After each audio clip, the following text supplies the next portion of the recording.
Welcome, class, to Kitchen 101, where we teach you how to think like a chef. How to cook, not what to cook. Giving you the knowledge and comfort you need to create and modify recipes to fit your chosen way of eating and lifestyle. Today we will be talking about the awesomeness that is the sheet pan. So grab yourself a pen, paper, and an oven mitt, because I'm Professor Kitchen and class is in session.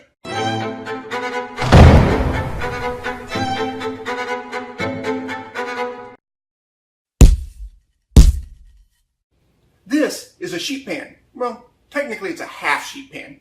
It fits in a standard kitchen oven, just like that one, with just enough space along the sides to allow for air circulation. If you've ever worked in a commercial kitchen, then you may have seen a full-size sheet pan that is built for commercial-sized ovens. Sheet pans are amazing things, so very versatile. Don't believe me? Do a YouTube search on sheet pan and you'll see a whole bunch of videos centering around cooking in a sheet pan. Now go to Google and do a Google search for sheet pan recipes, and that yields more than 56 million results. Wow. Such a simple device, yet so awesome. What makes a sheet pan so good? First of all, they have a large surface area so they can hold a lot of things. There are many recipes where the entire meal is cooked on one sheet pan. It's like a casserole, but everything is separated. Second, they are normally made of high conductive material such as aluminum. This allows the sheet pan itself to act as a cooking implement like a pan does, so you can get some different textures on one side of your food. Remember that texture differences are very important to how we taste food. Third, they are light. While they are made of metal, it is a thin, light metal. You won't see any cast iron sheet pans.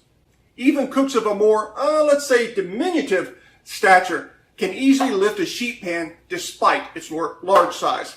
Fourth, they have this 1-inch lip around the outside. This lip is large enough to keep most stuff in the pan, but shallow enough to allow easy access for stirring and checking the doneness of your food. Also, this shallow lip allows heat from the oven to reach the sides of the food quicker than cooking vessels with a higher side. Okay, so what does that mean for me? Well, let's take a look at the properties and see what they're going to do to our food. The high surface area, metal construction, and low mass of sheet pans means that it will get hot much quicker in the oven than other cooking vessels. So your sheet pan can start conducting heat into your food relatively quickly and efficiently. That's why cookies can quickly burn on the bottom. The sheet pan gets hot enough to act as a skillet and get the cookies all browned up. Also, the size, weight, and material means that you can funnel a large amount of heat into a small area if you want. The large size of the sheet pan means that a whole lot of highly conductive metal surface area is being exposed to the heat.